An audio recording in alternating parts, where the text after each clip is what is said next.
Wait, you're live. Hey! Hello! Welcome to the Toddcast podcast. With me, as always, is Todd Baysinger. Hello, everyone! I'm Todd. I am the offspring of no one. He was born in a laboratory. Wah, wah. So, welcome to our episode 4, Tom's Vape is Gay, or whatever episode. That's disconcerting. Tom's new vape. Tom's new vape. Tom's new vape. Tom is now a homosexual, whatever the title is. Tommy's got a brand new Get it in vape. there. Get it in Anyone there. who's watching just clicked off. Nobody's watching. I'm bisexual. Or that's switching hands. Switching hands. Oh, man. That drink smells good. I'm What not is that? Todd, by the way. I'm Levi. What is my drink? Levi Baughman. Baughman. Levi Baughman. It's my Tahiti name. What is that drink? Or apparently Jewish. I guess I'm Jewish I'm now. not going to drink it, but I just want to smell it. You do look... I think every week you get to different. Yeah. Wonderful. It's a Sazerac. Yeah, you had one of those last week. So, fun fact to no one: the Sazerac is the first cocktail ever invented. Who It was invented it? Thomas Edison. Yeah, Tom Sazerac, Essentially, the third. No, I'm pretty sure it was invented in New Orleans, and it's essentially Sorry, go ahead. Yeah. No, it's essentially, if you want a bartender to make it for you, it's a Manhattan, except it's straight up shaken, and then without like cherry or any orange in it. So it's just an ounce of sweet vermouth, 2 ounces of bourbon, and then a few dashes of aromatic bitters shaken and then strained, served straight up. So you're telling me they didn't come up with mixed drinks until New Orleans was a place? Yeah, no, mixed drinks were a thing. People just took stuff straight up until that point. They weren't like, hey, this tastes awful. I mean, technically, yeah, I'm sure they probably mixed stuff together, but it wasn't like an actual recipe. There was no like standard recipe for anything. I'm sure people put stuff in alcohol, but like... Have you heard of that? This was something that had a name, and you could go up to a bar and be like, hey, I want this. And the bartender would know what you were talking about. That's weird. Yeah. I always wondered that, like, I always thought that was a weird thing that you could go up to a bartender and be like, hey, I'll have this, and they just know exactly what the hell you're talking about. That there's like a universal language for drinks. Yeah. Yeah. Kind of blew my mind when I first started going to bars. Yeah, it's a weird culture that kind of takes itself really seriously. Well, unless you're in Dubuque. That's in which case true. It's just, if you want any mixed drink, it's like Yeah. 90% of not alcohol and then 10% alcohol. Yeah, and it's also one of those things that it's been around so long that the actual drink is no longer the drink that's served. Mm-hmm. Like if you order a daiquiri anywhere, you're probably going to get like some weird neon slushy. Yeah. But that's not what a daiquiri is. Yeah. Yeah. So how'd you like that? You said you liked that beer that you tried? I did really like that beer, yeah. Dragon's Milk. Dragon's Milk from Yeah. New Holland, I It's believe. really good. From Michigan. Yeah, So, yeah. If you want to try it. They that's had what some it is. upstairs, actually. Oh, did they? That's how common it was. Nice, Or yeah. it is. Yeah, they've got a few really nice beers upstairs. What? Bob Hansen is watching. Hey, Bob. What's Hi, going Bob on? Hansen. You handsome I'm gonna maverick. stand back here. The always handsome Bob Hansen. Yeah. What's the 6-pack of the beer? But yeah, no, it was really, really good. And I really like stouts. But a lot of times stouts can be way too filling and really thick, and this one wasn't too thick. It had a nice mouthfeel to it. Yeah. So that was nice. Short She didn't make out. Huh? Chris wants to see you guys make out. We're gonna have to go into a private Skype session for that, there, cowboy. You're gonna have to You willing donate to- some tokens. You willing to pay $30 a minute? You have to subscribe. We can and go on Chatterbait and Nah. get that shit hooked up for you. You guys ever go on Chatterbait? Years ago. What is Oh my God. Chatterbait? We should do a live thing on Chatterbait. Dude, we should. Oh my God, that's what we should do. I'm an innocent baby boy. What's Chatterbait? We don't have to put our IDs on. We should just go on there. Some weird ass shit. It's no, it's just like a cam girl site. Oh, okay. Chicks go on and spread their pussy or whatever. Yeah, whoever spread their pussies will spread laughter. Oh! We should do it. No, we should really fucking do it. We should. We should do a podcast live on Chatterbait.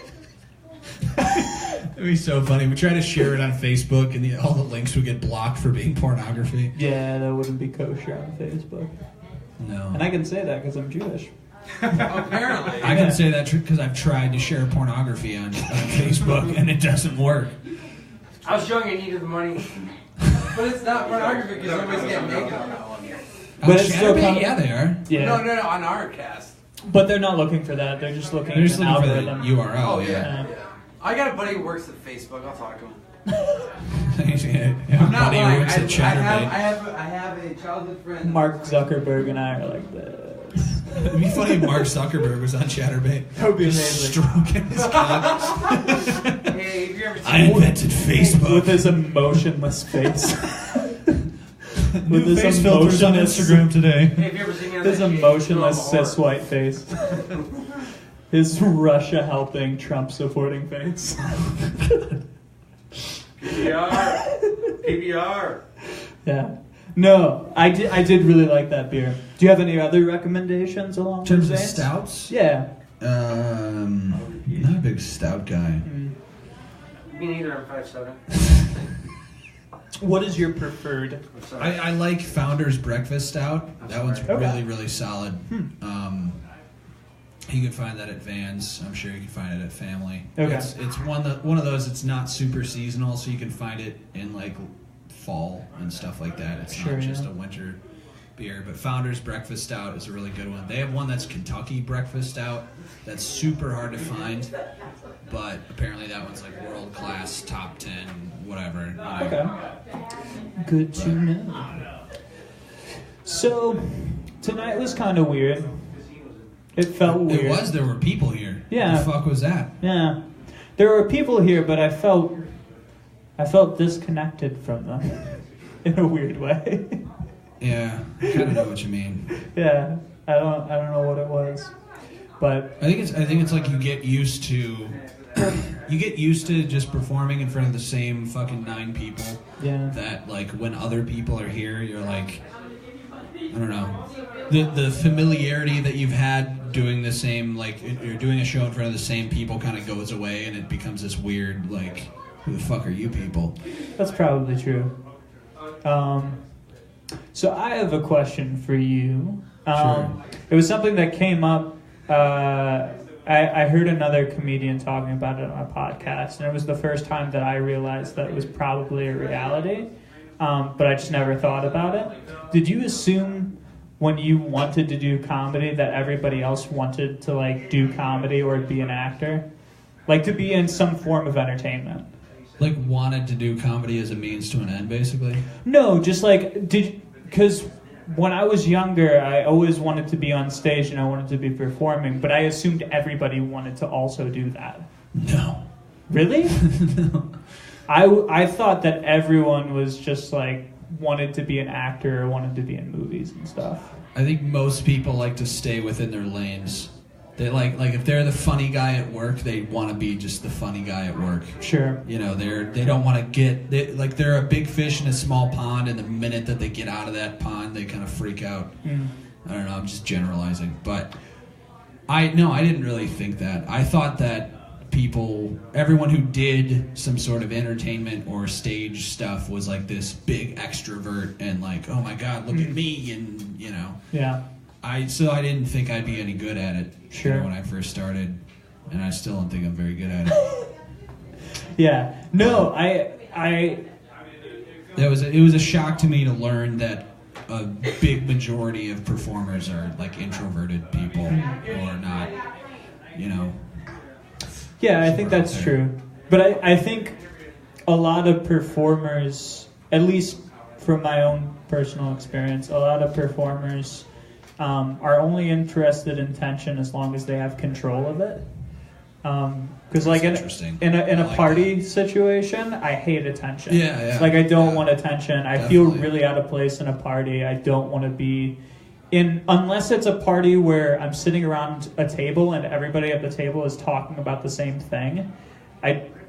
If there's like 20 different things being talked about, I don't want to be there. But if I have control of the situation and know that I am in at least some way steering what's happening, then for whatever reason I love it and want and crave that attention. But in any other circumstance, I don't want it. That's weird. Because I feel the same way. Because the moment that, whenever I'm at shows, the moment that I get the impression that like sort of the inmates are running the asylum, or like the crowd is getting uproarious and don't really give a shit that a comedy show's going on, that's when all the anxiety will flood in, and I'll be like, holy shit, this is going to go terribly. But otherwise, like if people are listening, I don't really get that nervous anymore. I'm just kind of like, okay.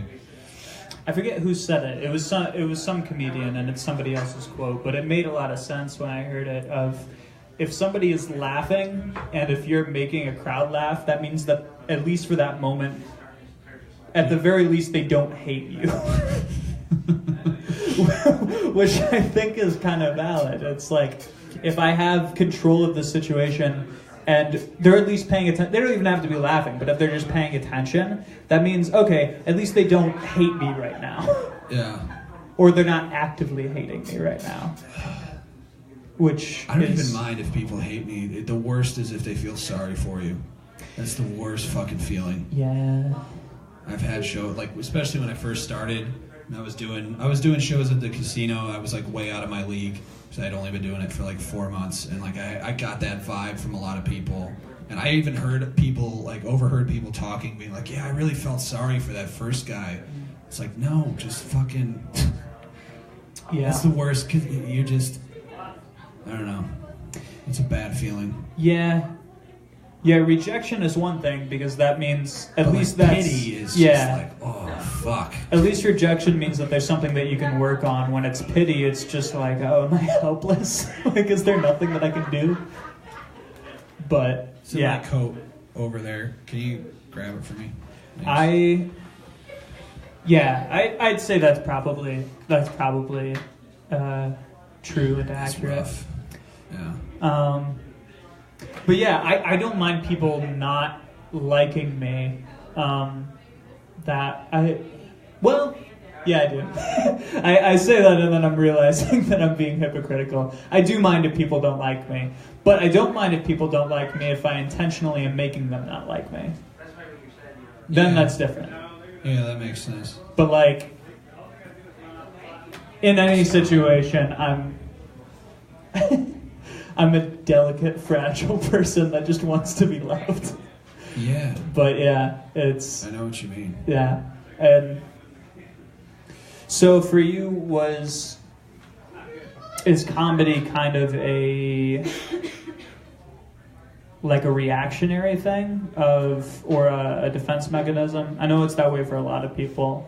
Or is it just simply habitual, or is it just organic and it's just something that you feel you need to express? I don't think it's organic. I don't think I'm organically funny.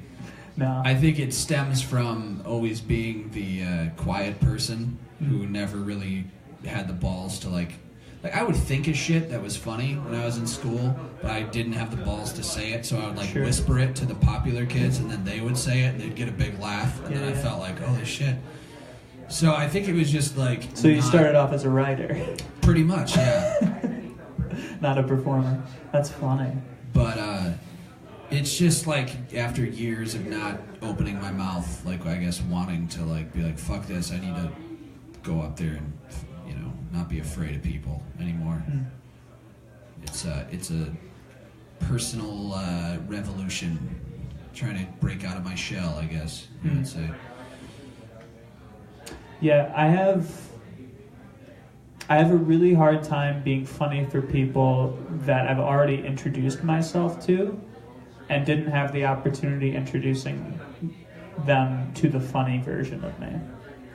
Yeah, that's another thing I definitely have, because they're like, oh, you do jokes? You do, it's like, yeah. So like I was not the class clown because everybody already knew me, and so I felt like I didn't have the ability to introduce the fact that I understood how to be funny when I was in school.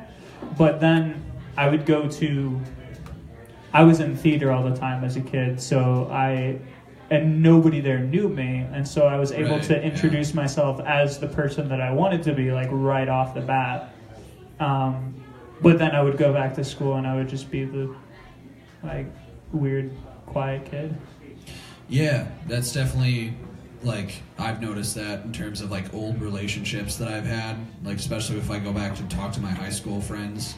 It's like they expect me to sort of be the person I was back then, and now I'm, different, I guess. Or like, old friends that I've had, I just can't be the same way that I am with comedians. Sure. So it's kind of nice it was nice that Todd and Dan and those people were here when I first started. Otherwise, I don't know what the hell I would have done. But yeah, it was.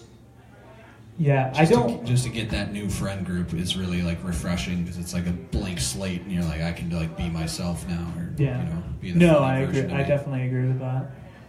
But it was also like when I was a kid, I didn't really know how to be socially funny. I didn't know what the type. I would just try to be funny like everybody else was funny, and then it wasn't funny. Like what? Just like, jock humor, and then trying to relate to jokes. Because I went to a really small school, and so it was just nobody was there. And so either you were in one of two categories. You were either a jock or you were a farmer. You were one of those two people. And really, the jocks and farmers didn't get along?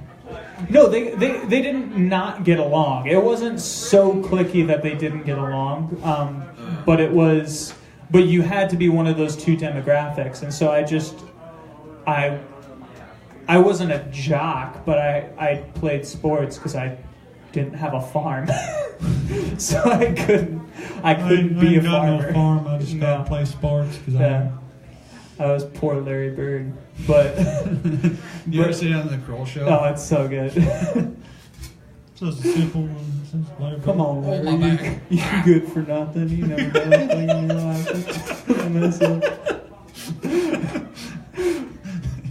This cartoon version of Larry Bird is fucking hilarious. I will fucking end you, Magic Johnson.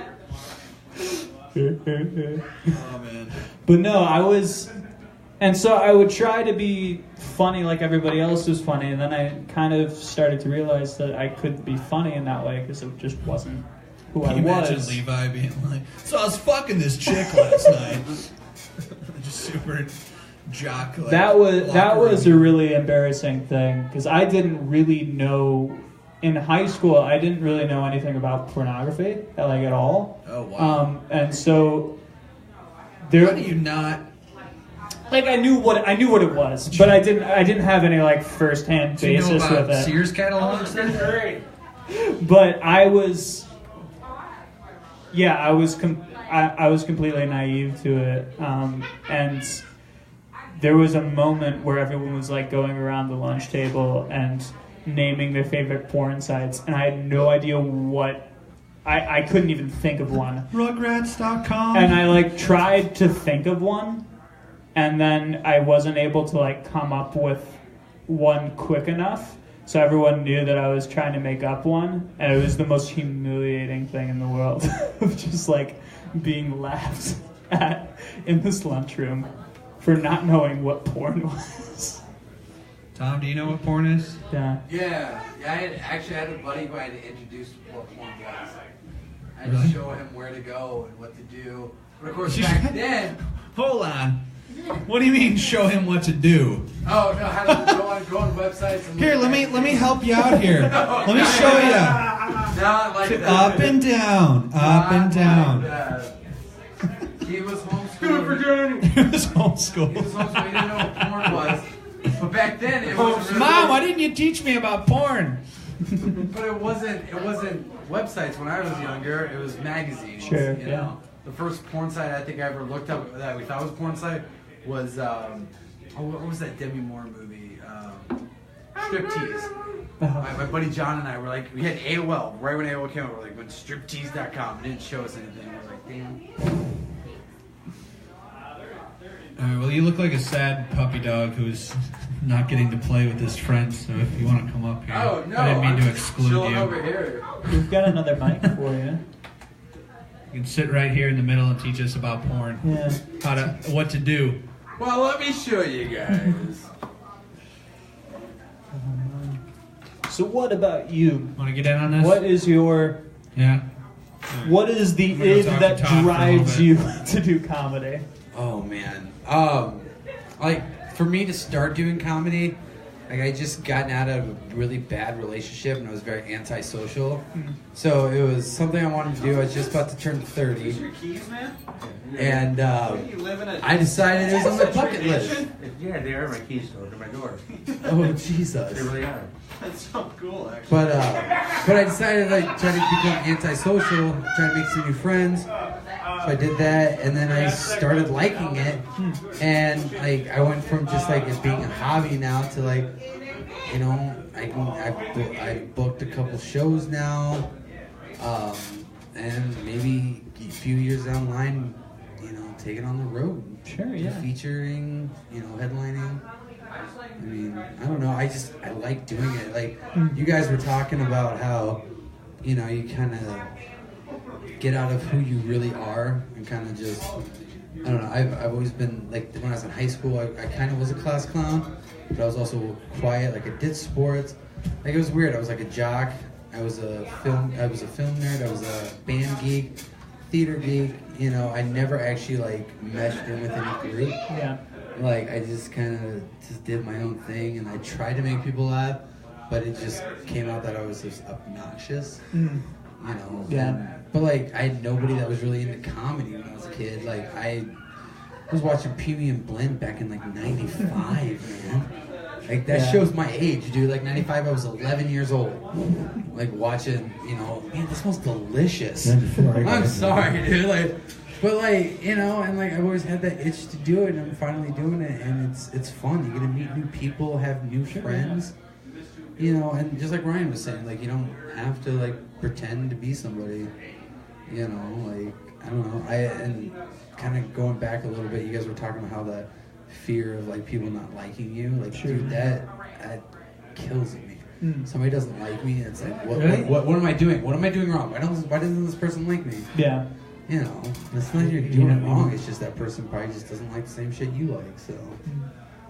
Yeah, I think obviously not everybody. Some people are really comfortable with just being blissfully. I don't want to say ignorant, because that seems negative. But blissfully just unaware or just casual throughout life in a way that they're very comfortable being who they are, and they have no qualms about it. Yeah. Which is really bizarre to me. Like I have no idea how that works. I have no idea how you can be just completely unaware of stuff. Yeah. Yeah. What's up, Robert? I Yeah. was going to say unaware as in... Like just go through life, and if something happens, you're not completely analyzing it from every I different gotcha. direction. Yeah. Yeah, definitely. Yeah, that's something that I've always been. Also, it was a matter of it sounds like we had a similar situation where kind of everybody was everything in my high school, and there wasn't a whole lot of like Well, you were talking about super huge cliques. Yeah, so my high school was weird. Like the farmer guys were like the jocks, so they were like the popular people. Yeah. And then you had your other people who weren't popular, and I kind of fit in that group. Yeah. But it was really weird. Like when I first moved out to my area, like we bought this house for super cheap, and right off the bat, I was deemed the rich kid. My dad got a house for $88,000, like a really good deal. And I'm sitting there wearing like Walmart sweatpants, you know, like all these like nasty clothes, and like, what's up, rich kid? Like, what? Yeah. What? Are you fucking kidding me? And like, Calling your fancy pants and I shit. can tell you the exact moment where I went from like, this kid could be kind of cool, you know, maybe we'll have him in his group, to like, fuck this kid, like this kid is a douche. We were at basketball practice, and I stepped on this kid's like brand new shoes by accident, and right from there, I was ousted from, you know, being in that group at all. Yeah, I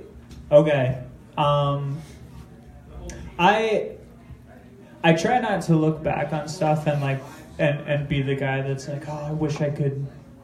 I wish I could change that. Like, whatever happened made me who I am, and I'm just trying to get better. There was a moment. Nobody, like I was telling Ryan, nobody in my school knew that I was in theater. Like, it was a completely separate life.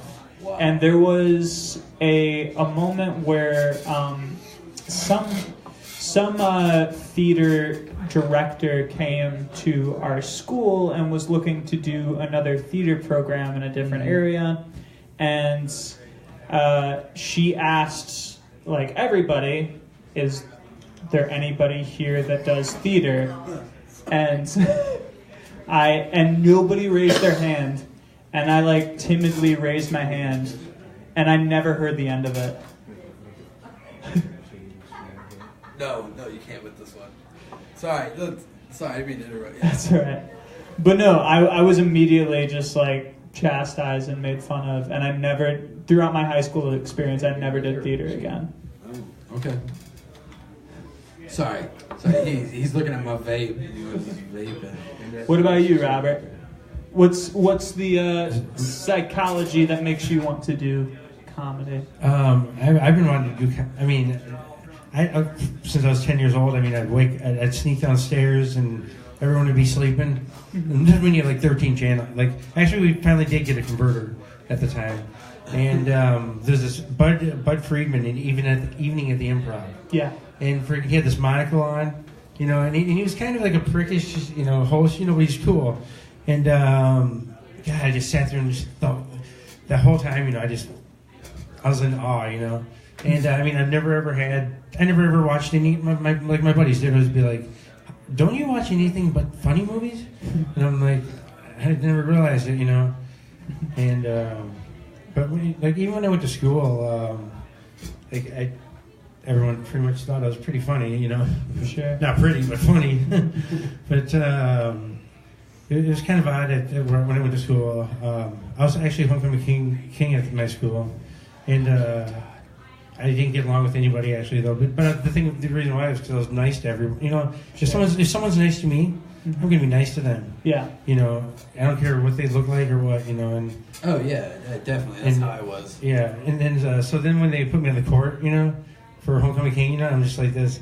You know, fuck that. I didn't even show up for pictures or nothing, you know. And I was gonna go stag and shit then, but then yeah, but I ended up winning that one. But I was the first one at Dubuque Senior that it wasn't a football player. Oh wow, that was a homecoming king. But like I said, I respect people how they treat people how they want to. Sure, yeah, definitely. Levi Baughman, where did you get that neckerchief?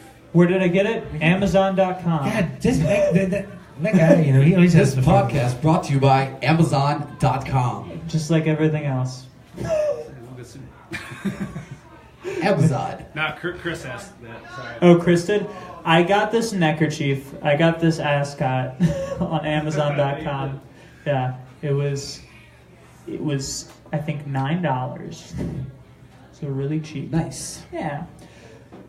Yeah, I think the first time that I saw the first time that I heard stand-up comedy, my dad had a cassette of Stephen Wright's "I Still Have a Pony." Oh, and when I listened, I was like 9, and I listened to that thing constantly. I listened to it over and over and over again. And then when I was like 12, I think, my dad was flipping through the channels and past Comedy Central, and Mitch Hedberg was on Comedy Central. And he went back and he was like, oh, you have to watch this. And that was the first time I saw comedy. So my first 2 experiences with comedy were just one-liners. I like I said, 95 was when I was introduced to Premium Blend because my grandparents had cable, and I'd always watch Comedy Central because I always had the funny movies on there because like I was a huge Jim Carrey fan. You know, I think really I guess comedy was introduced to me with sketch comedy. Yeah. Like Saturday Night Me too. Live. Really, the big one that was a big influence in my life was In Living Color. Yeah. Like just seeing Jim Carrey on there, and then like from that, like Mad TV, and then as I got older, I went back and watched the older ones, like Kids in the Hall. I watched Kids in the Hall back in the day because that was one of the big things. I was like, oh my god, this is something that's really cool and I want to do. Then it was like, you know, In Living Color and all that. But I just remember watching the Kids in the Hall, and then you go forward 20 years to when I'm 32 years old, and I meet Scott Thompson from Kids in the Hall. That's awesome. And it was so cool talking to him and be like, you're the reason why I do this, you know? That's really cool. But I really got a huge hit on stand-up was in 95, being at my grandparents' house, watching Premium Blend with the Wayans brothers. You know, watching all these guys. I'm like, oh, I know these guys from In Living Color. Oh, they do stand-up. What's that? You know, and it really influenced me. So from like age 11, like I was like, I'm going to be a comedian when I grow up. 18 hit, I'm like, I want to do this comedy thing.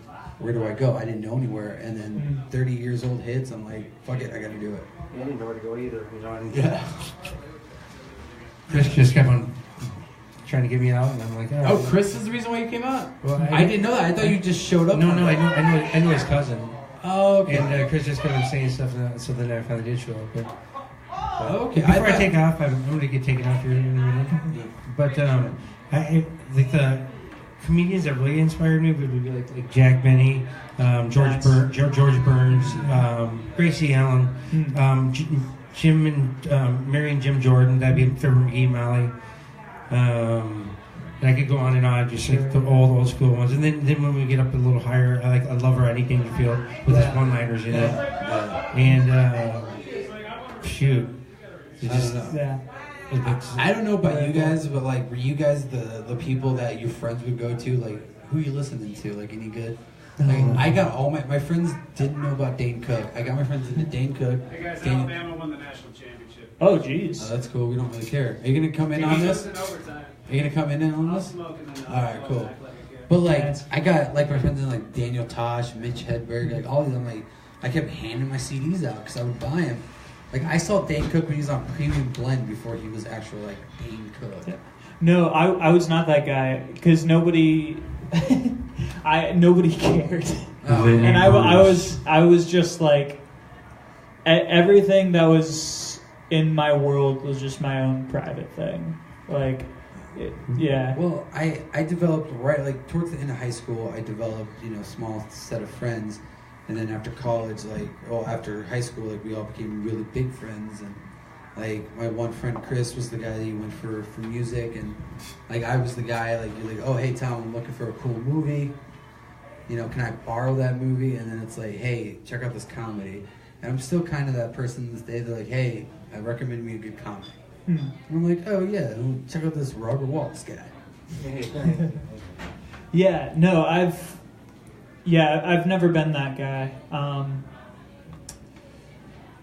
I've always been, weirdly enough, I was never the guy that people would come to like for comedy and stuff. Primarily because nobody knew who I was talking about. So I was really into Monty Python and Andy Coffman and people like that nobody really like. No one had any idea. What was really funny was for like a homecoming week, we dressed up, and the theme was genres, and our class, our theme was comedy. Oh, and nice. I dressed up the day that we were supposed to dress up. I dressed up as Charlie Chaplin. Oh my god, that's amazing. And nobody knew who I was. What? Did they think you were Hitler? Nobody had any idea. Like little mustache? Except for one kid knew who I was, and he was from a different country. We did we did a theme week, and I did a different character from a Kevin Smith movie every day. Like, one day I went as Brody from Mallrats, and I had a tiny little Dixie cup, and I just kept pouring pop in it all day, and I'm like, what's with that? I'm like, waste not yet, want none. All right, let's get Todd up in this bitch. What's up, Todd? Yeah. Todd, we're actually having a really good conversation, man. Yeah. Cool. I can't wait to ruin it. Who was a comic that really inspired you initially, as far as like Fuck you, Chris. Sorry, guys, I had to say that. He said something, so fuck you, Chris. As far as like your the way that you view comedy, who was a comedian that really like inspired you? What's comedy? Dave Chappelle. Dave Chappelle? No, I was younger, yeah. Chappelle show came out. Sure, yeah. I was like hooked. So you were into this, like watching South Park when I was like 9 o'clock. So you were into like satirical stuff Kind of. initially. Yeah, Okay. initially. Cool. Did you know anything about his stand-up, or did you just know him from the Chappelle show? I knew it from the show and the movie Half Baked. It's one of my favorites. Yeah. No, that's a titty. What? I don't know. I love that movie, dude. It's a good movie. That's what I said, man. We want to ride the train. Then yeah, I watched his stand-up special after he quit the Chappelle show. Really? I was like 14, 15. Oh, dude, But I'd always I watched the special when I was like 12, The Killing Me Softly. Well, yeah. That was so good. Well, you were 12 back in the 90s, so Yeah, I know, I was. I was too, kind of.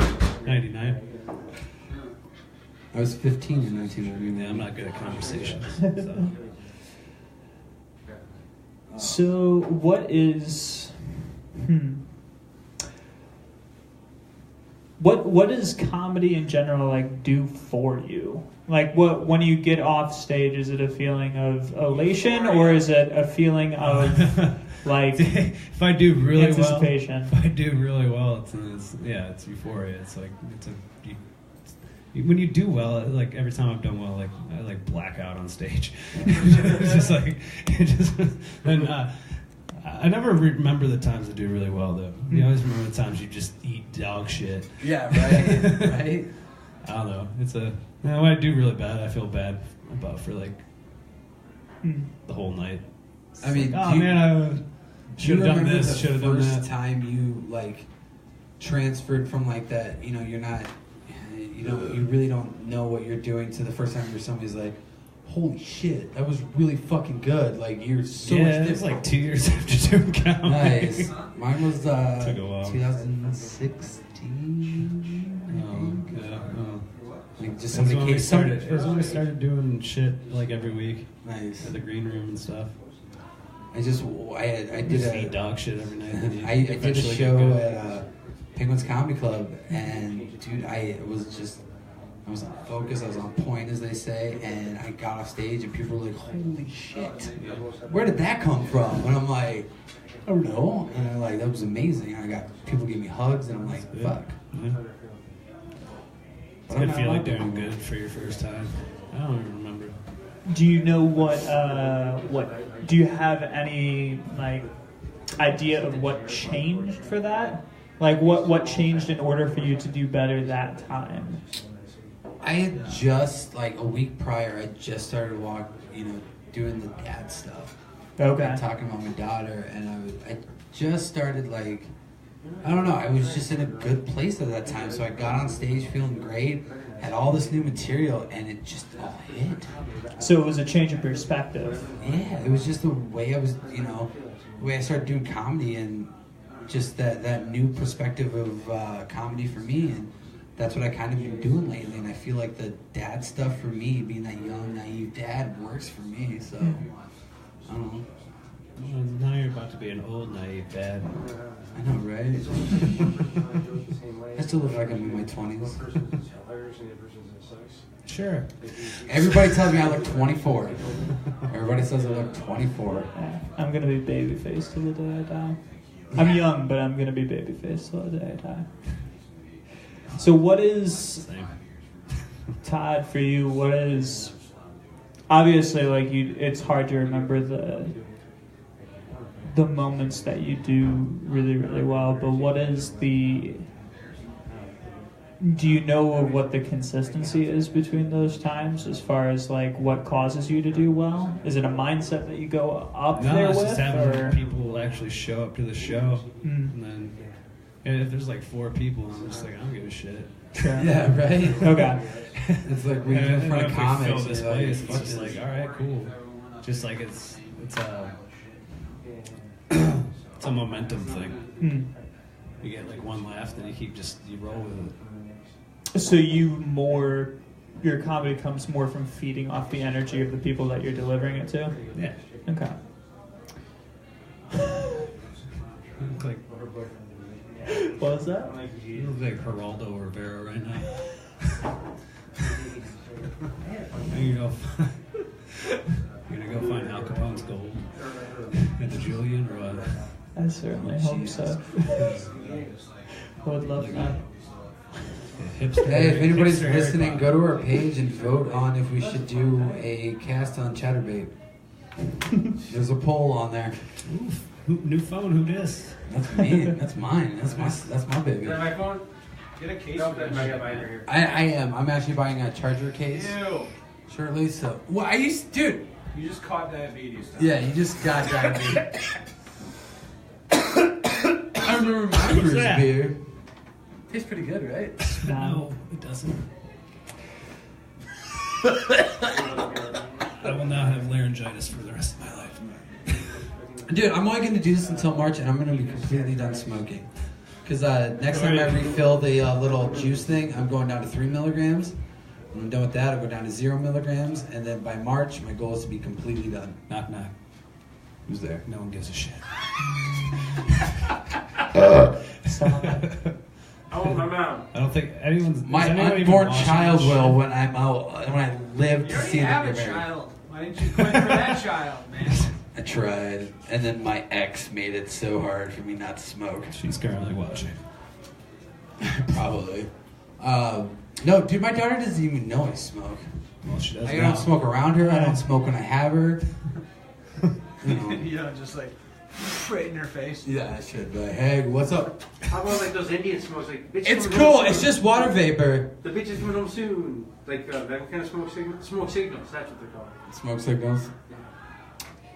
Is there anything that you guys hate about comedy? The fact that Tom does it.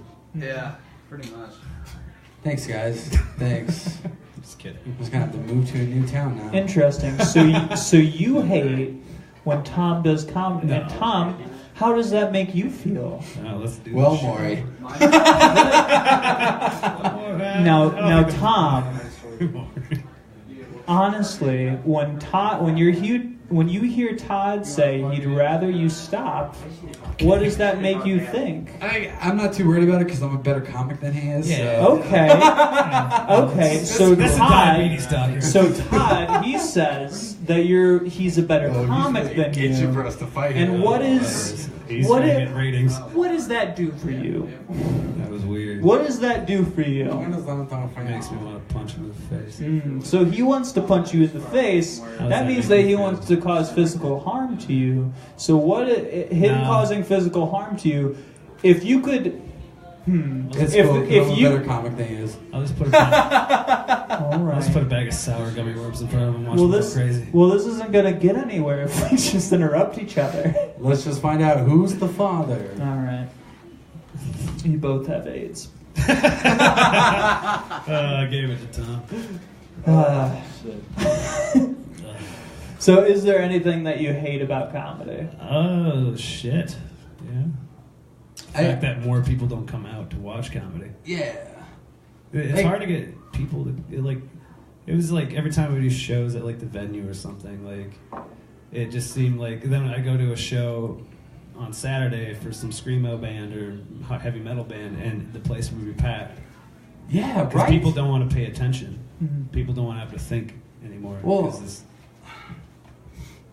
Yeah, I agree with Todd on that one. Like, it's so weird seeing, like, you know, you hear about people in this town, they're like, oh, we support local arts, we support all this. nah. And then, yeah, we put Seriously. on you know, we put on these free shows for people just to come down, and they're just like, I don't think so. Yeah. Like, if we, it would be great if we could have one new person in the audience every Monday. That would be cool. We could To me, it reach was out. pretty fun. Oh, dude, yeah. People actually showed. As soon as that weather hits like 30 degrees, people are like, fuck it, it's a party. Yeah, right? I don't know. So, question. All right. Remember that paper you owed me back in '63?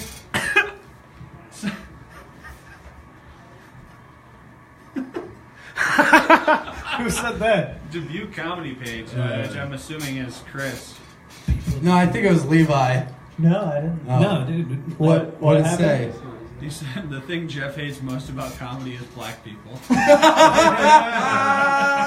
So, It's Levi, true. Levi, I got a question for you. Okay. What is your bank account number? I don't have a bank account. Really? Ooh, I believe that they steal things from people, That's right. and that's why I'm good. here. Solid That's answer. right. Put it underneath your bed, man. I do have a bank I'm account. trying to. Oh, No, but seriously, what do you hate about comedy? What do I hate about comedy?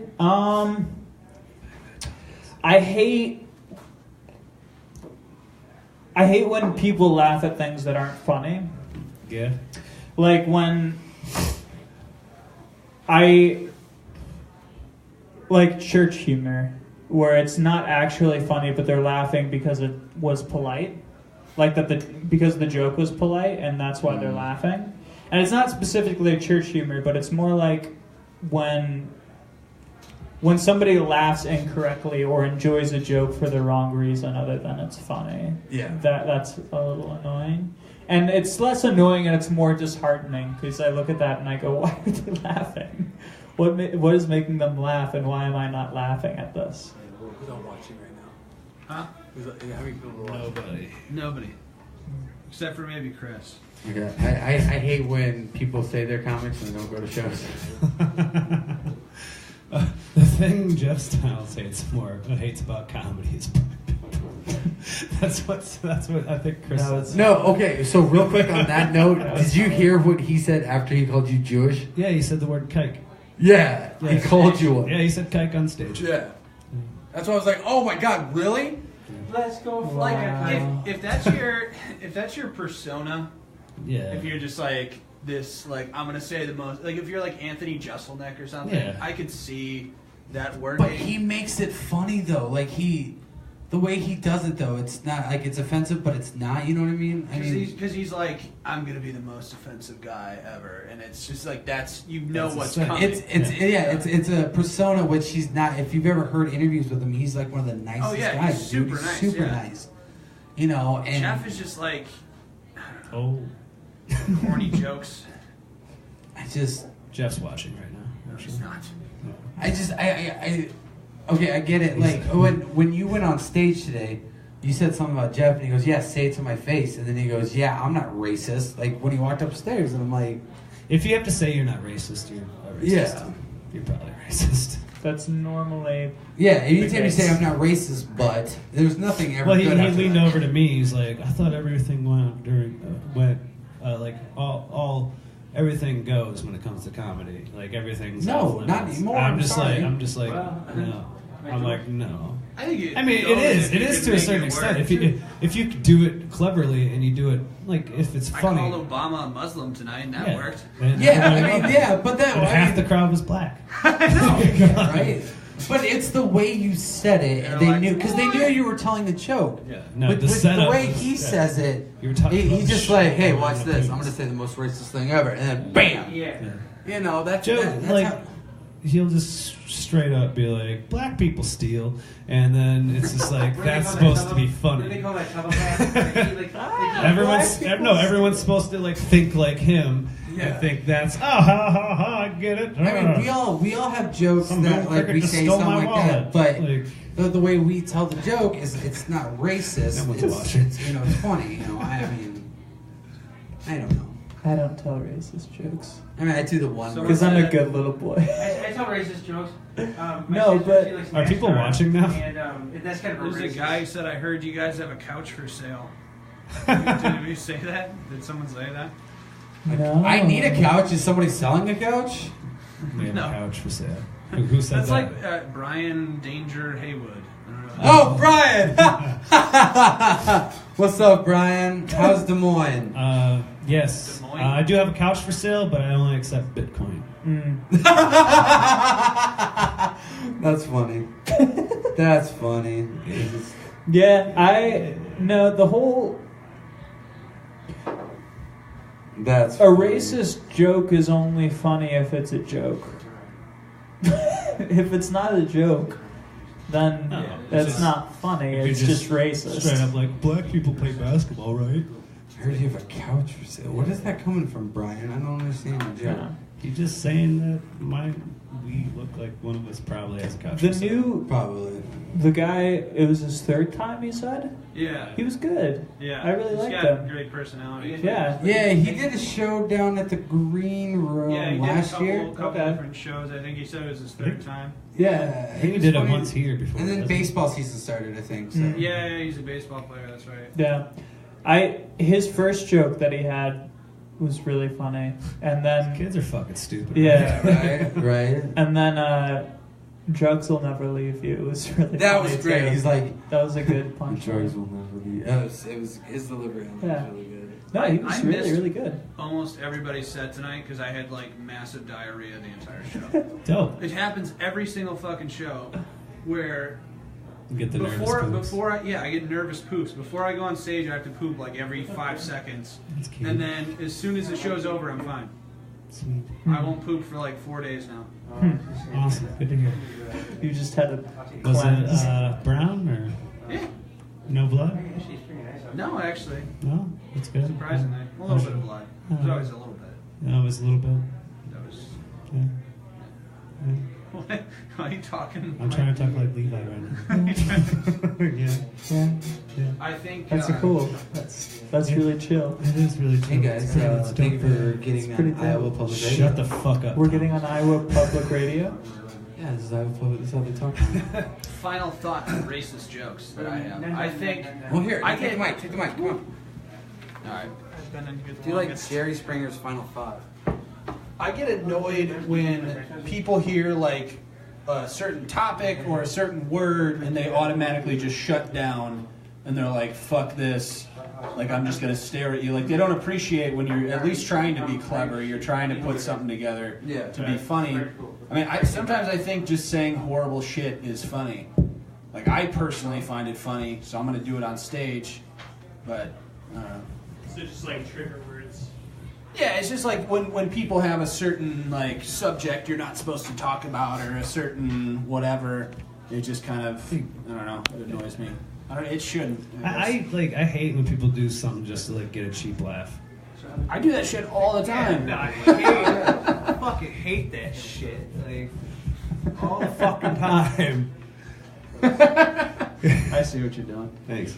I mean, that's what comedy is supposed to be. You're just supposed to make people laugh. Yeah. It doesn't. I mean, the It should way be you get there. unapologetic. And then no, if you consistently do it for almost a year and you get like barely any laughs, you should probably just quit. I mean, I think it should be unapologetic what you're doing, but like to a point. Like I don't think you should be going out there and just like I think it's funny when we talk about black people like this or Indian people or Fucking Indian people, man. Yeah, Don't get yeah. me started on Indian Oh people. god. you yeah. know what I mean. I could do a whole 20 seconds. I don't know. I think everyone has the right to be offended, and I have the right to say that you're stupid for being offended. Word. Stay woke. Stay woke. Good night. Chris Coffman said poop. Nice. At the stop button. Keep going. Yeah, let's keep going. Fuck it. Sorry. Getting into race and Oh, yeah. gender. I think this is like the most serious thing we've ever talked about. I know we've had a very even keel Last show week, tonight. I asked a chick what her bank account number was about 1,500 times. I think Levi sort of carried the show. Now it's all going to go to shit. Yeah. God damn, we actually gotta talk about shit. No, I hate we're that. not. I'm not good at that. You ask me questions, I'm just like, I don't know. Dave Chappelle. Oh, shit. Nice umbrella. Well, he's a good example of that too. Like Dave Chappelle talks about all kinds of shit that people Yeah. find problematic or offensive, Yeah. but And he's he able just to make it does funny. Yeah. I mean, not without a certain group of people hating him. Oh, yeah. Well, but no, I mean he like his first episode of Dave Chappelle, the If- Chappelle show. He did the black, Clayton yeah, Bixby. yeah. That's what got me hooked. Oh my god! But if you try to do comedy that's never gonna offend anybody, then it's just gonna be fucking awful. It's gonna be like a Sears commercial. Yeah. You know what I mean? Like that's the ultimate Like plaid shirts, am I right? yeah. Dude, so like I know that's- there's been a couple times where like we've told Chris that he walked some people, and I know he kind of felt down. I'm like, that's a great compliment. Kinda. In a way, man. Yeah, Like I it was is. at a show one time, and this guy compared Brett Erickson's great comedy. You guys should check him out. He compared Frosty the Snowman to Jesus Christ. You He talking walked about 8 this? people. He walked 8 people. It was great. Dope. It was awesome. The lady goes, I've been here like a million times, and I've never heard of anybody talk about the Lord in that way. I will never come back to this establishment. It's like, it's a fucking joke, lady. Good. She shouldn't be at You comedy shouldn't show. be at a comedy show anyway. Like, half of the comics out there don't believe in God. So, next question. Is that lit? You guys believe in God? No. Me either. I do think it's fucked up that you can say pretty much whatever you want to say about God, about Christianity, about anything. I do it all the fucking time. I'm gonna Right. keep doing it, but I think it's fucked up that like that's the one group that you can just Hey. fucking lambast. I have a And joke. nobody cares and they think it's hilarious. They don't come. I'm gonna keep doing it, but whatever. I have you a know, joke They don't premise. come off for- I have a joke premise that I've never done before. It's like when you get up to heaven and heaven's so fucking crowded that you need a roommate, and then your roommate's based off like how shitty you were as a person on Oh, Earth. God. That would be fucking horrible, dude. It is a good joke. Like I thought about it in my head. Well, maybe I'll write it and do it. I'd one be of these times. roommates with Todd then. Yeah, you would. It's like Todd, you made fun of people with diabetes. You're with Tom. He's a little gassy, and you're in a 1-bedroom. Then you have to hold his left foot the entire time. Out. No, It's like, if you're in heaven, it's just your left foot would get reconnected with your body. I don't know about that one. Anybody like the movie Balto? Oh my God, Balto. Yeah, about dogs and shit. Did Yeah, you know no, that I that know. story is not true? It's not. No, they made But it this shit says up. it's true, right? It's not I don't true. know. Based on a It's true. not working, is it? This animated movie is based on a true story. Balto carried it for like a third of the way, but most of the work was done by another dog. Nice. Lord, why did you get it to work? what you talking about? I've seen you I do talk into the mic. And No, stuff, I've but- seen Yeah, you do no. this, and it's worked. Hello, hello, hello, hello. No, you did it one day. Hello, hello, Oh. Hi. hello. Anyways, we're derailing. Yeah, this is what happens when Levi is behind the camera instead of. Oh my God, I want to talk about this movie I watched the other night, but I don't. I can't. I don't want to hear it anyway. It's so bad. What movie? Spice World. No, it's a local movie that was made. It's the best. Oh, Does yeah, it? we shouldn't talk about that. Yeah. Does it rhyme with Snack Friday? I'm sorry. I haven't seen the movie. I've heard great things. Roger and Ebert gave it 2 thumbs up. Isn't one of them dead? Probably. Yeah. Siskel Roger and Ebert. Is it Ebert? Who cares? I don't know. I think it's Siskel and Ebert now, or is it Roger? No, it was Siskel and Ebert. No, wait. I don't know. I don't really care, dude. It was back in the 90s. You were alive back then. I was. I had 6. I was alive for all of the 90s. I had too, 6 good years in the 80s. I'm a 2000 baby. You're not. but You were born in 93. 94. My brother and sister were born in 2000. Holy shit. Holy crap. They're gonna be fucking 18 this So year. when That's you were like insane. 7 years old, your parents were like, we fucked up. We're gonna make one more. No, they were trying. Are you the oldest, Ryan? Yeah, they were trying for a long time. They couldn't, Oh, damn. and You're then like, I was like, I want Did a you break- brother. did you Start break, fucking. did you break your mom's vagina the first time or what? No, because what happened was I was 10 pounds 10 ounces when I was born, Oh, chunky fuck. and yeah, because I was like a month after I was supposed to be born is when I was born. Supposed to be born like June 19th, and I was born July 1st. And yeah, apparently like my head. You were just a lazy baby. I'm a lazy person, so There you go. my head came out, and then my shoulders got stuck, so they had to cut open my mom's stomach and pull me out by the legs. C-section. Yeah. Raise your hand if you're a C-section. Raise your hand if you're an abortion. It just didn't take. You just look like one. It just looked like one. I came out. My mom died for like 20 seconds. Did she really? Yeah, and then Polythor. 26. Then 26 years later. Guys, it's Polythor. Polythor. That's funny. We need to get Levi back in. Yeah, on let's this. do this. I'm done. All right. Give it up for Tom Galloway, everybody. Bringing back Todd Baysinger to the. Gotta bring back Todd Baysinger into I the don't mix. add anything to this because I don't give a shit. That's why we love you. That's why it's called the Toddcast podcast. Oh, this one's much louder. It's pretty much a fuck you to Todd. So why do you drink Mountain Dew if you have diabetes? It's diet. It's Diet Mountain Dew, which Does is diet mean just that it as doesn't bad. have sugar? Butt currency. No, it has sugar. It's just, I don't know. I don't fucking know. I drank it and now I put water in it. So Oh. I don't drink a lot of pop anymore. But when I do, it's diet. Because I need all that aspartame. Which I don't think is actually, I think it contains no. It says sugar-free, very low So sodium. it is sugar free. Interesting. So,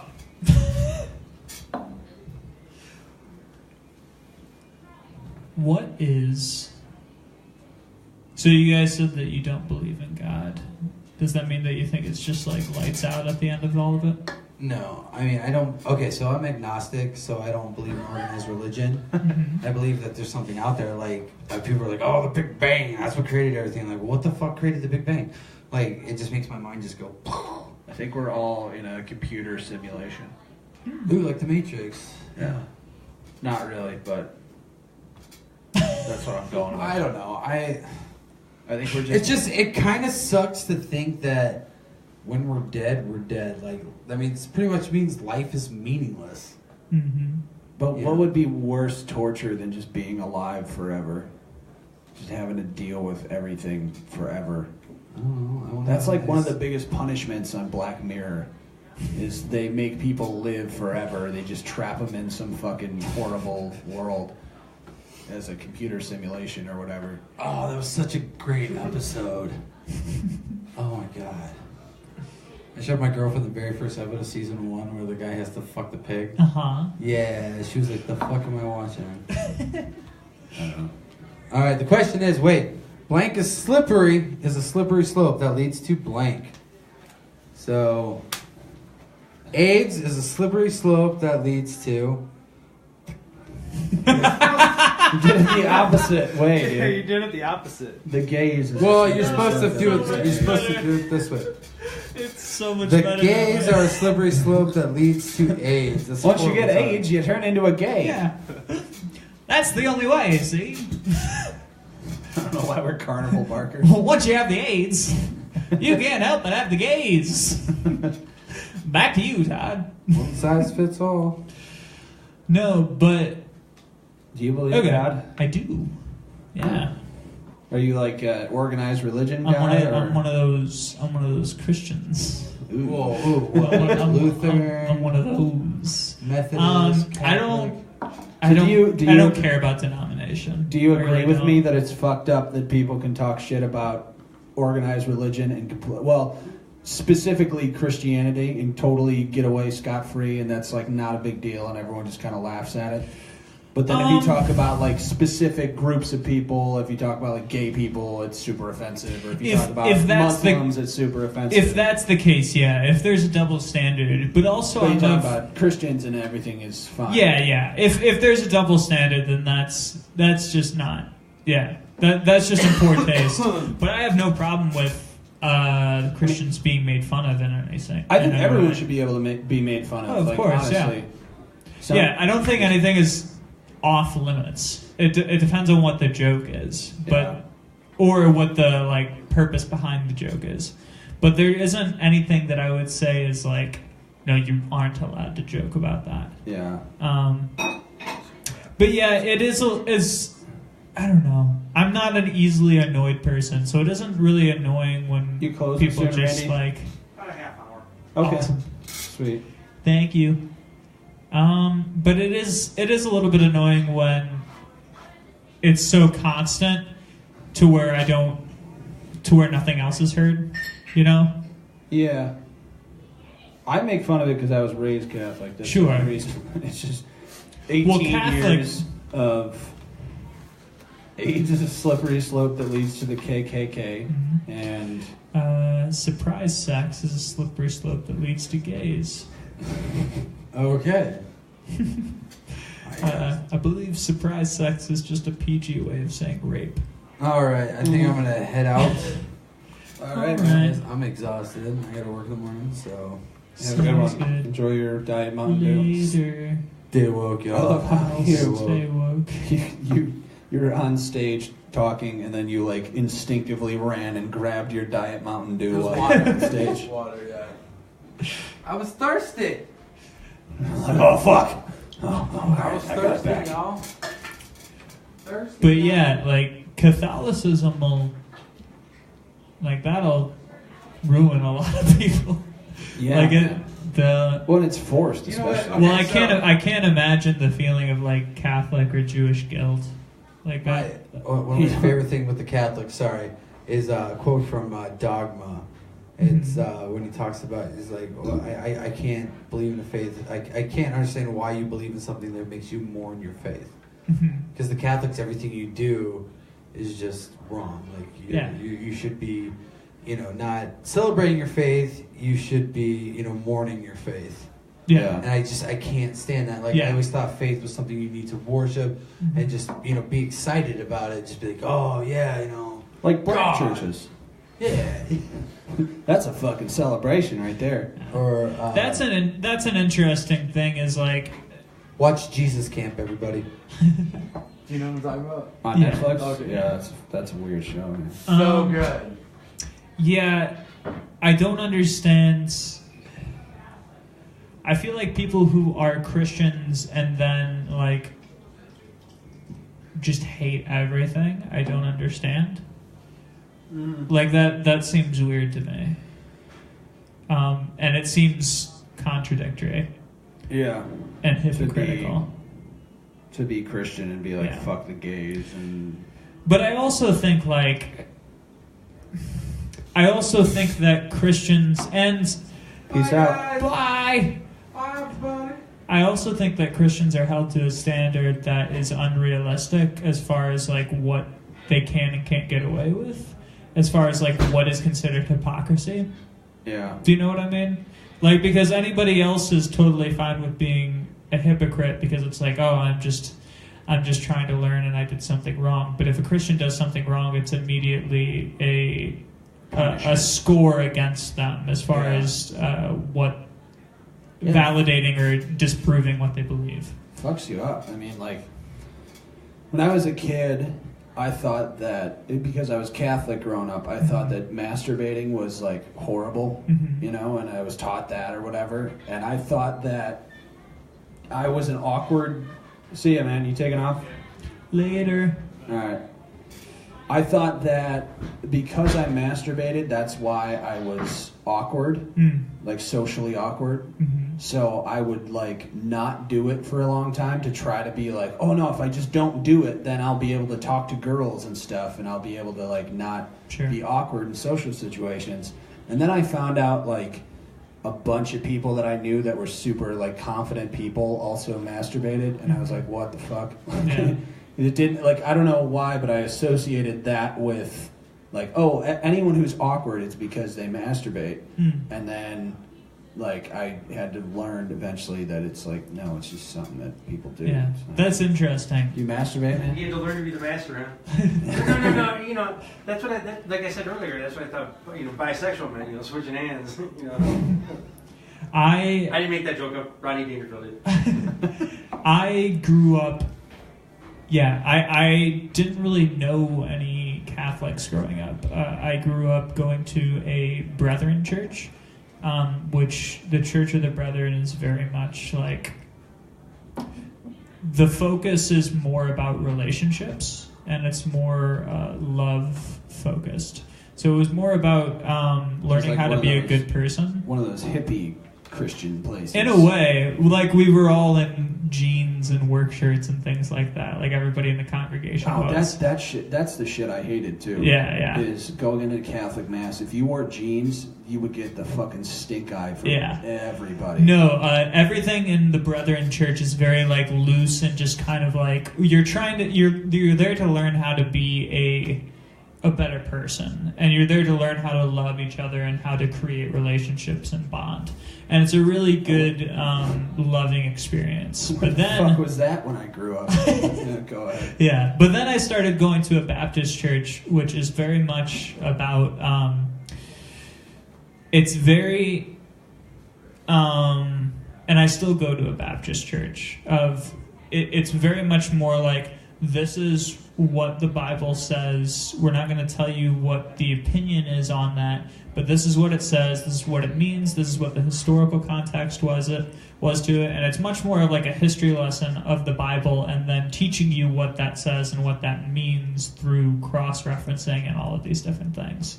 And so it's very much, and not every Baptist church is that way, but the one that I go to is much more just, we're going to teach you about what the Bible is. And so it was more of an education. And so I'm very happy that I've had both of those backgrounds of like first learning how to love and how to be a good person, but then learning what this book says. But I don't claim myself to be a denomination, because as soon as you start to like label yourself as a denomination, it becomes very petty very quickly. Yeah, you get looped into. It's like labeling yourself anything. It's labeling yourself a feminist, then everyone associates all the like the worst end of feminism, all the crazy shit that those people do. They go, "Oh, you're one of those people," or I believe in Black Lives Matter or something, and then they go, "Oh, you're one of those crazy, you want to kill cops or something." And you get looped in with like the worst. Or even if you're Catholic, you don't care that they're raping kids. Yeah. So I understand not labeling yourself. That makes sense. It just creates unnecessary rifts in a situation where there shouldn't be rifts. Like I wish that more people were comfortable with just talking about that sort of thing, but a lot of people just aren't.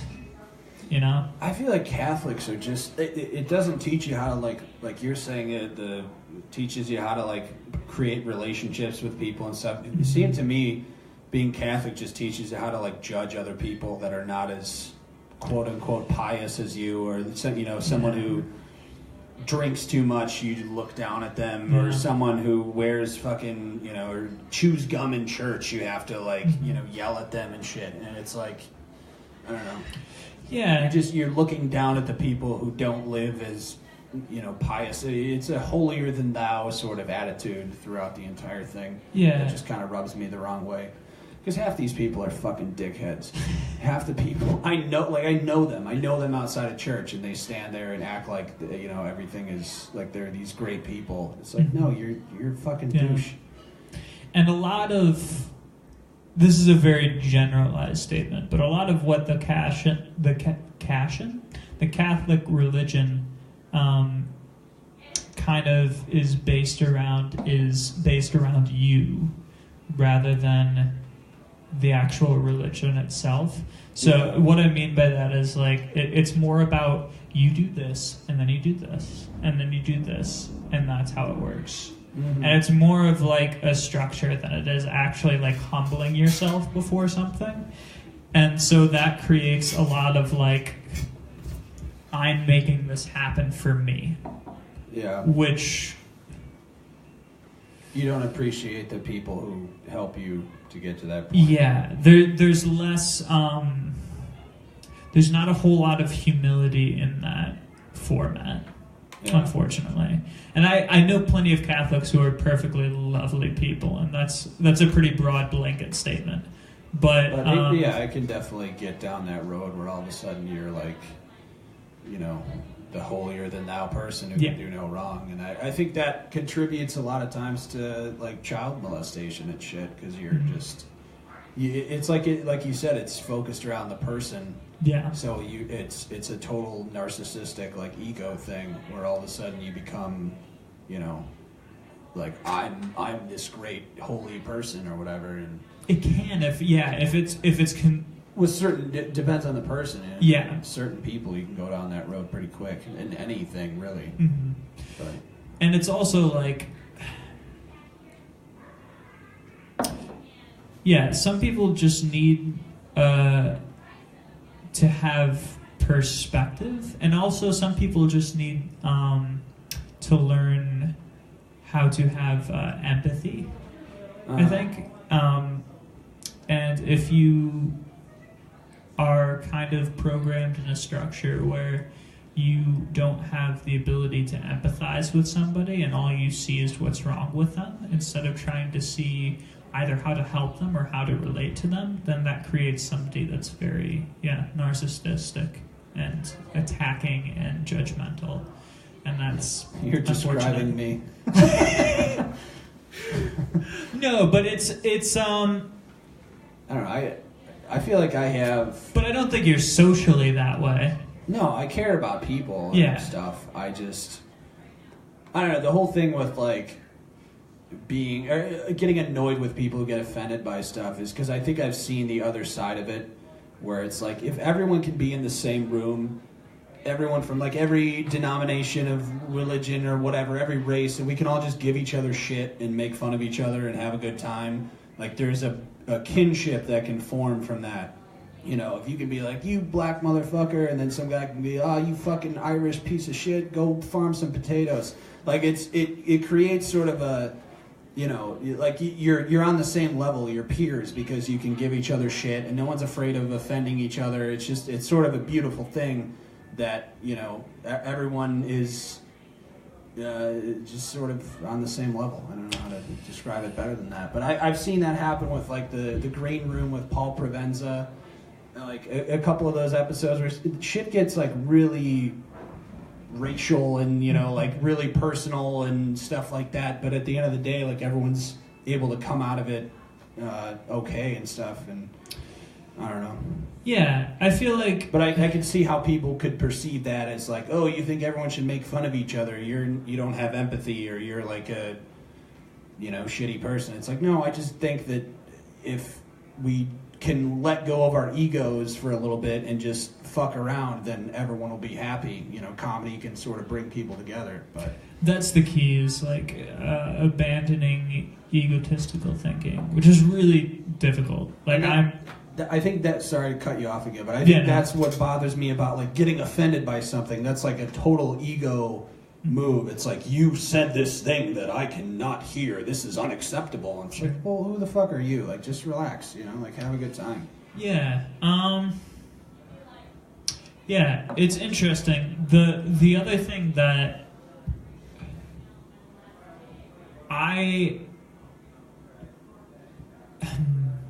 it's hard because I also know people that operate in different ways that are equally as successful at just creating a sustainable, happy life around them, for other people around them.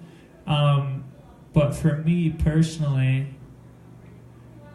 I don't know. I honestly can't remember the last time that I got angry. Like, I don't get angry. And part of that stems from just a decision to not be angry. Yeah. Most of it stems from that. Of me just genuinely one day going, why would I choose to be angry? Yeah. And it really is a choice. Like, horrible things could happen to you at any given time, but at the end of the day, you choose whether or not you let those things cause anger. Mm-hmm. And however you deal with that, some people deal with it, like you were saying, by kind of making fun of it.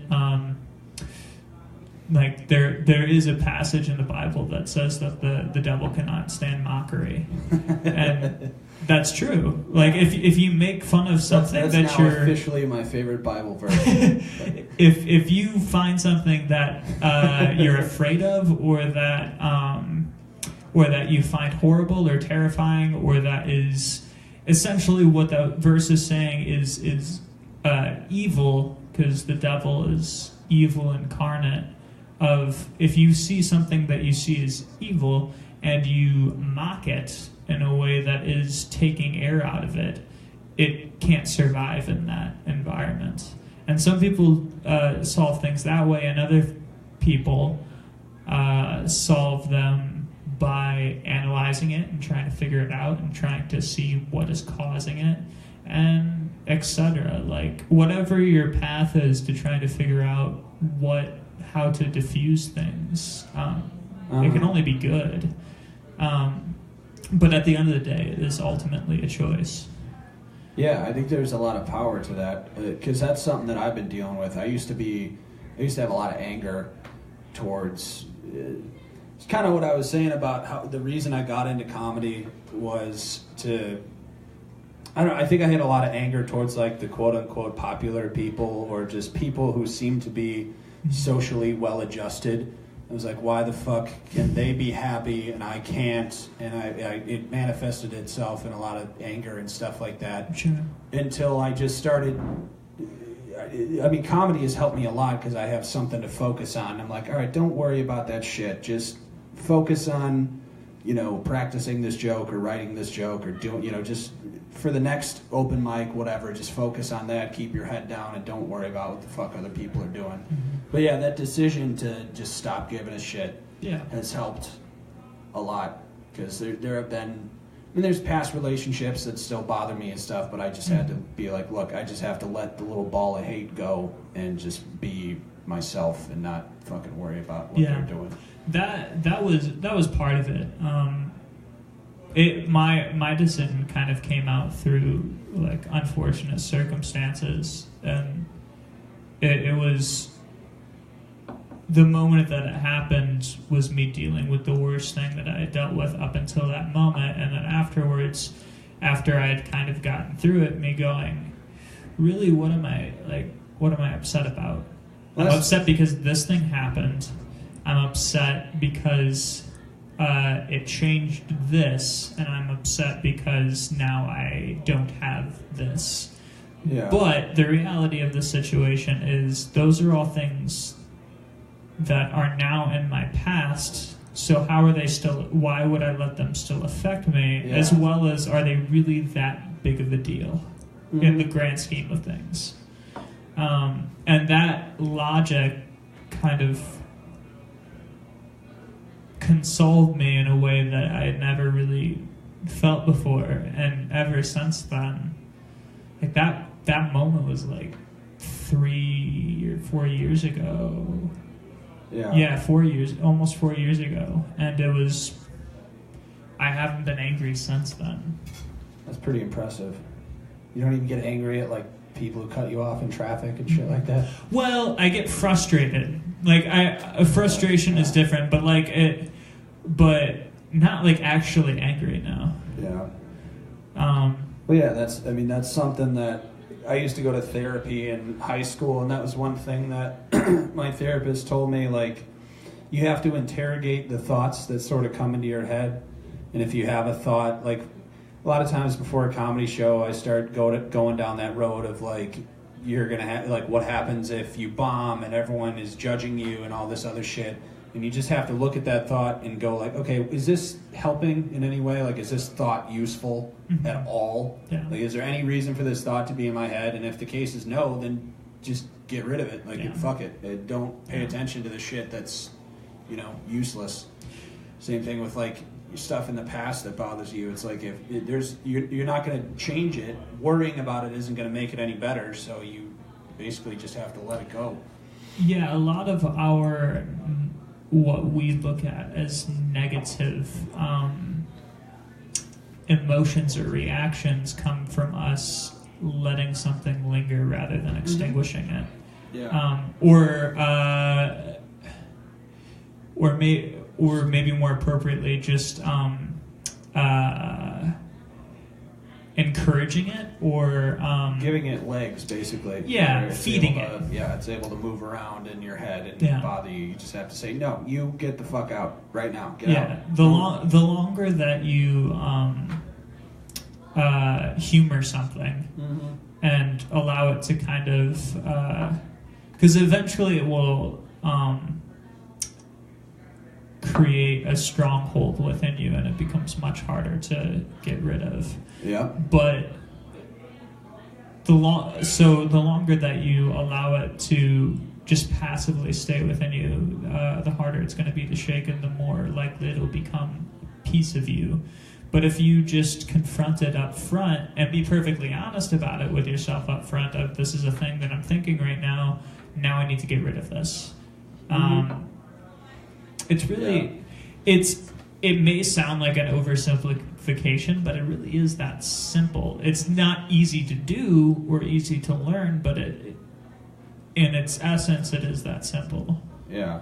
I credit that with me getting better at comedy is basically my ability to shut out the negative emotions and the stuff that's not helpful and just focus on, okay, you tried this joke, it didn't work.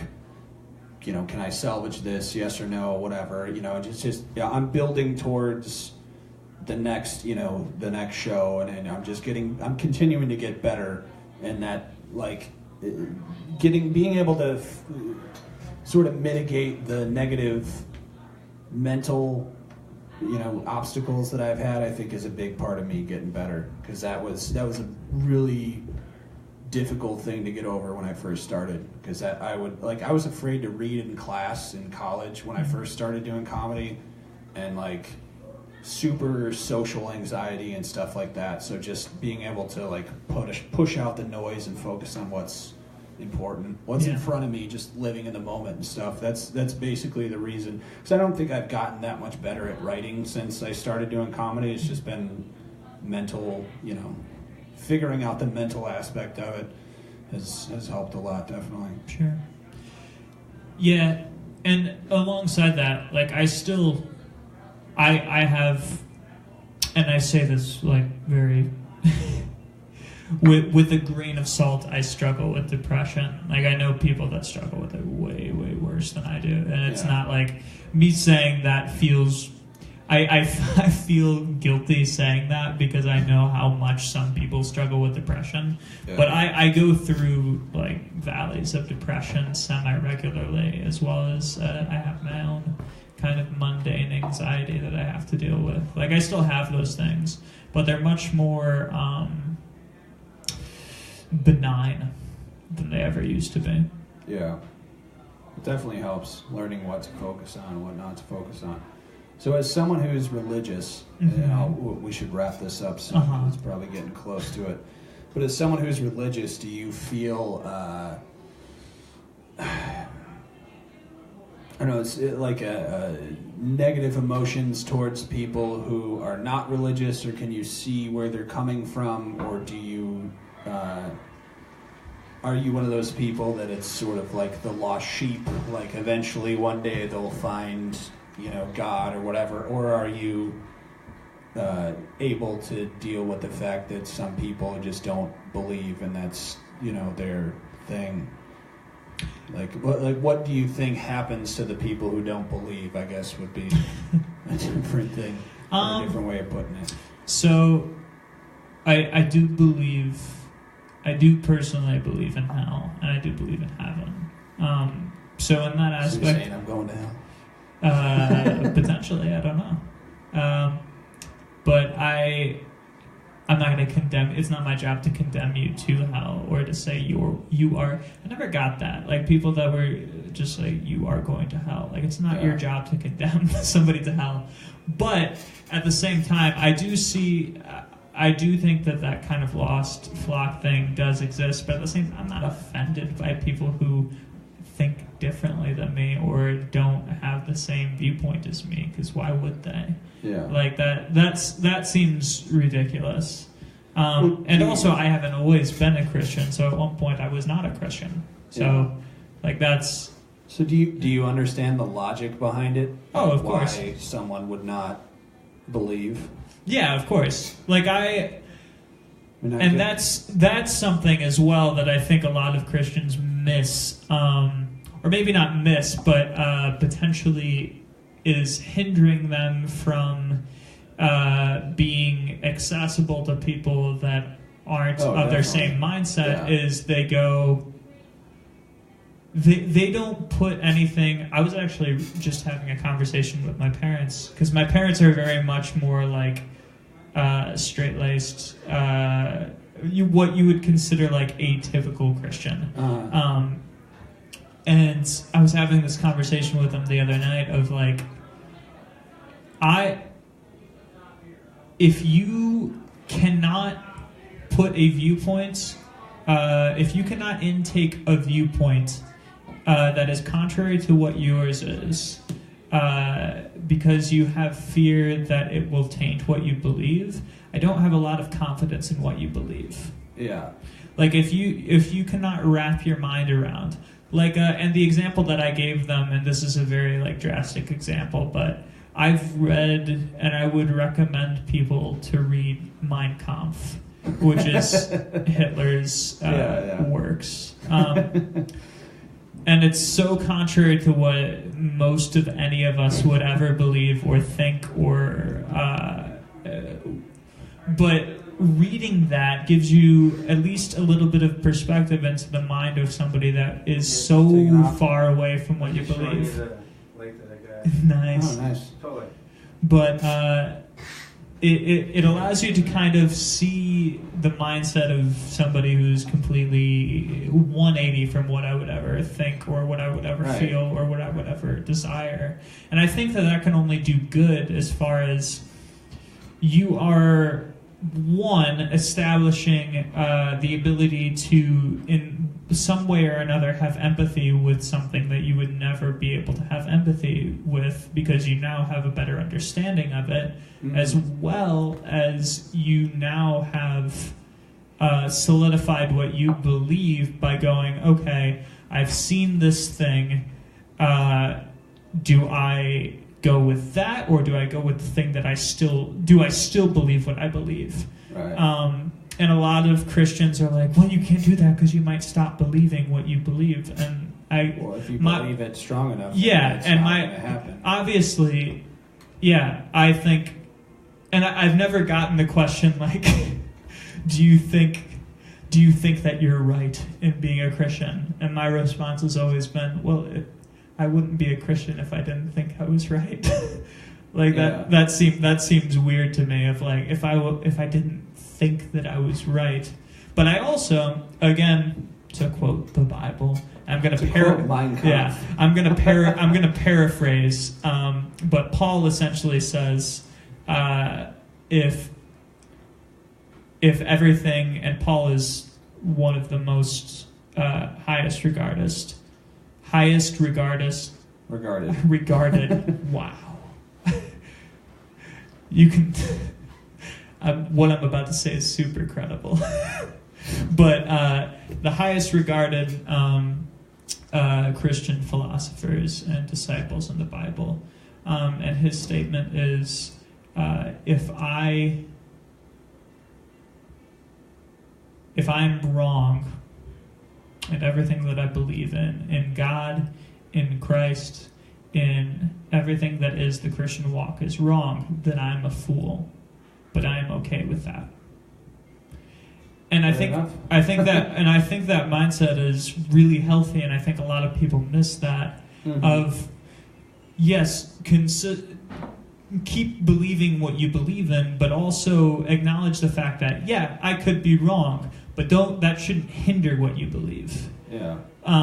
But it's of your benefit, and it is of the proper mindset to still acknowledge the fact that you are flawed and have the ability to be wrong. So yeah, that's where I come from it at. That's a pretty level-headed Christian way of living. I mean, it's definitely different than what I grew up around. Yeah. But I don't know. I can't get past the magic and the miracles and shit like that. Like, I don't know. I just, it's the. That's a whole nother podcast. That's a whole nother podcast.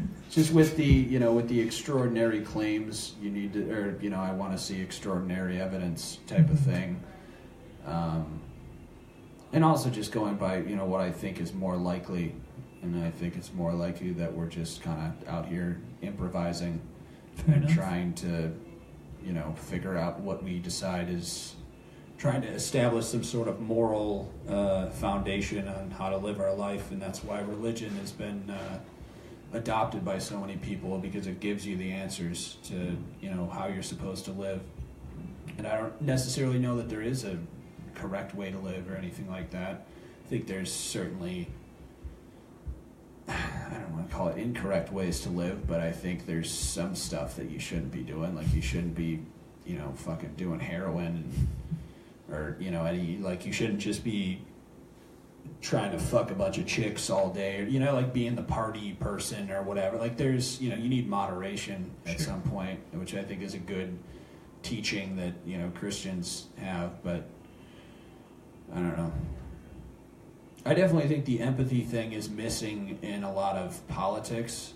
I think the whole right-left divide thing, there's definitely, because you find even like the most obscene, like, white supremacist person, it seems like they're sort of like treated like these grand heretics or whatever, and like there's no real effort to empathize with, like, why the fuck would you hate a person that has a different skin color? Like, that's fucking ridiculous. Like, why would you do that?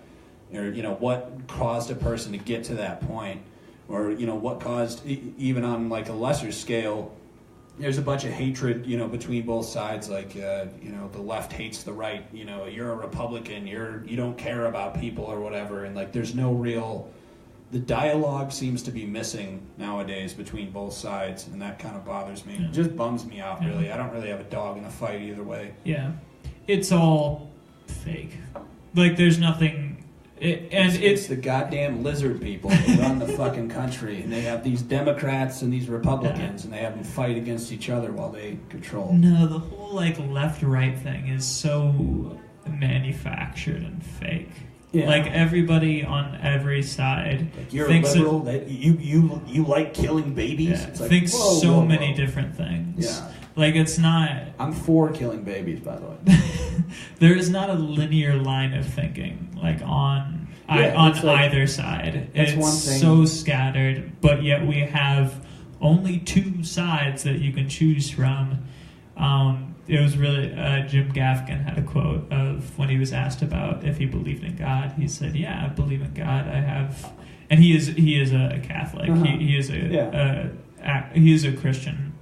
But his quote was, "I've had all of these. I've had too much mercy and too much passion and too much love shown to me for me to not be a Republican."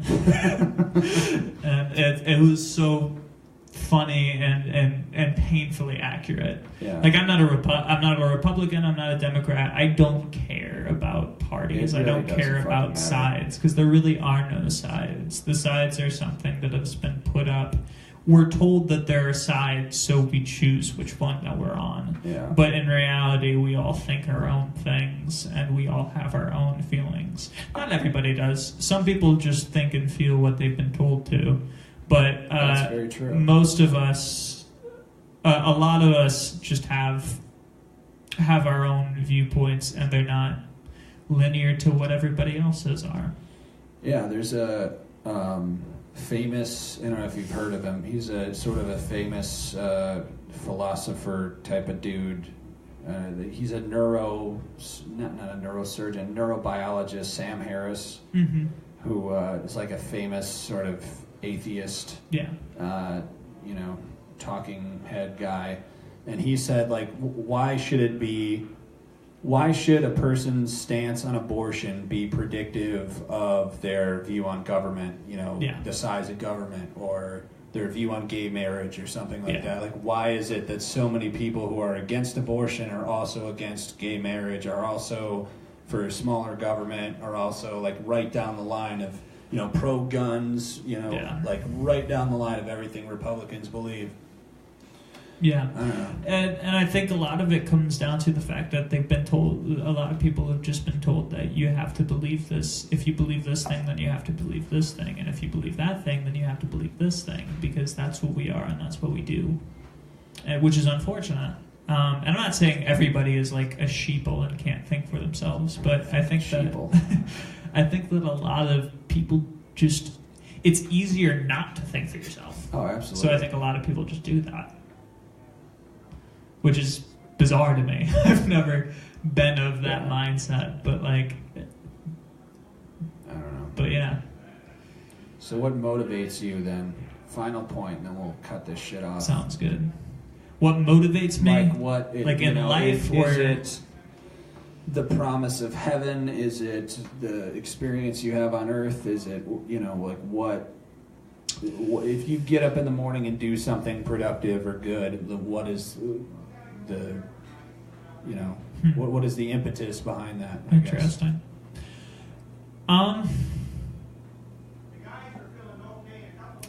I feel like my motivation stems from the fact that I have been given the blessing that is to be alive, and so I feel like it would be a waste of that blessing to not utilize it. Closing soon? Okay. All right. What's that? Getting pretty close. Okay. Sounds good. We're about to wrap up. Yeah, we're here. about to wrap up. No problem. Thanks for letting us know. But yeah, I think that is ultimately at least that's what I hope my motivation is. And sometimes it's not that. But if I had to like pinpoint what I want my motivation to be and what I aspire it to be, it would be that I've been given a blessing, and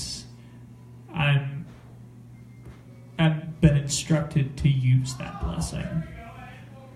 And Well, that's aside what from I try to do. Aside from the instruction part, that's pretty much verbatim. Here we have an atheist and a Christian who essentially believe the same thing. Yeah.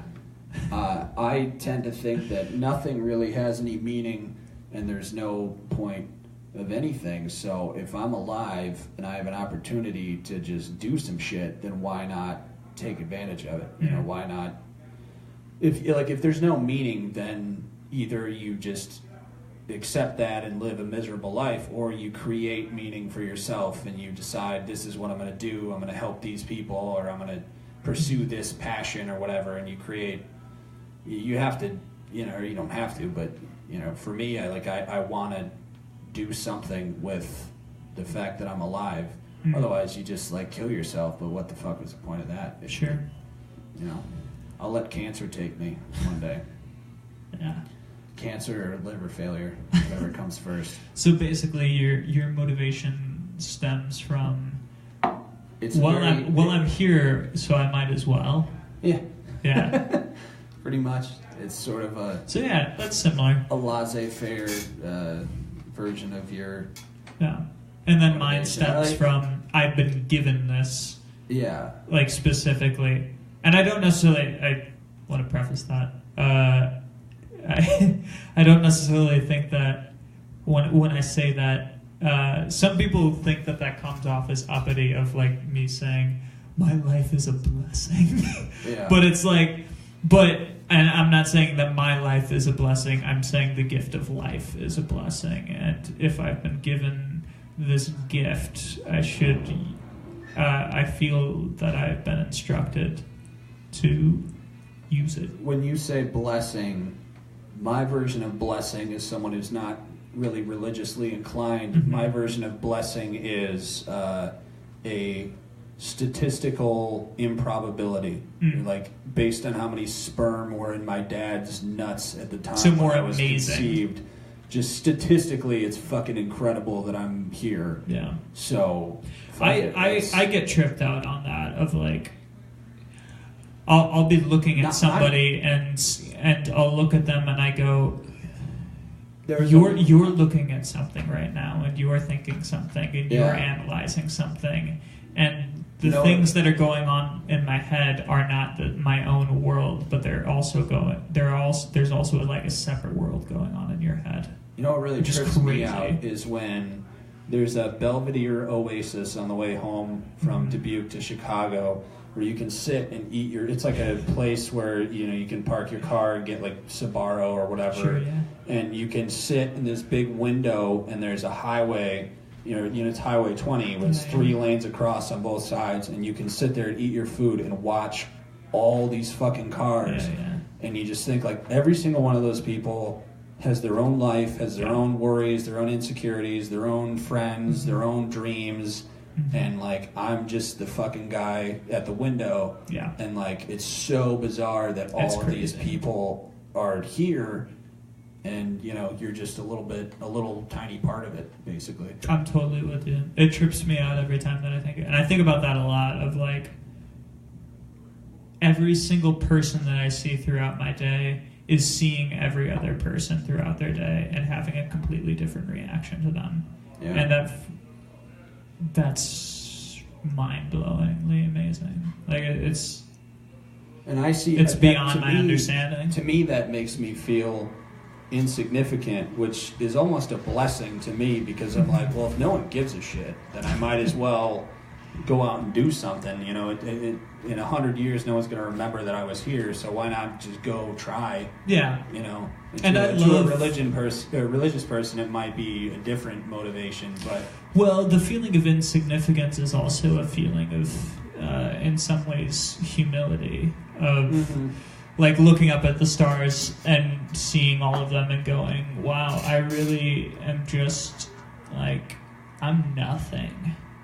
And to some people that's disheartening, but to me that's a feeling of like, but I'm here anyway. And that's pretty great. it's a good place to end it. You've been watching a very fucking weird episode of the Toddcast podcast. Yeah, it is. It's been a real deep conversation. We took a complete 180 from our last 2 shows where This we're is just true. making dick jokes and shit like that. So hope you've enjoyed it. I'm probably gonna cut this part from the Ryan and Levi have a deep conversation about religion and post it on YouTube or Fair something. enough. Because that was interesting. That's Yeah, it was a good why I talk. like this sort of format where it's like Yeah. you never know where the hell it's going to go. No, You I like you'll just go down the talking. road and yeah. Yeah. So I like the Joe Rogan podcast. It's Mm-hmm. 3.5 hours, and it's just you're just going to get places that are it's not punchy like the CNN 7-minute Yeah. interview where you have to have all your points in a row, and that's not how people are. Like they have. I love tangents. Yeah, they get sidetracked and go off on some weird shit. Yeah. I guarantee you next week we're going to be doing something just horrible. And, Probably. But that is life. That is life. Sometimes it's great and sometimes it's not. Sometimes you're catfishing people on Craigslist. Bye. All right. Bye, everybody. I feel bad for Randy. Yeah. Just gonna be like, fuck, you guys are taking such a long time.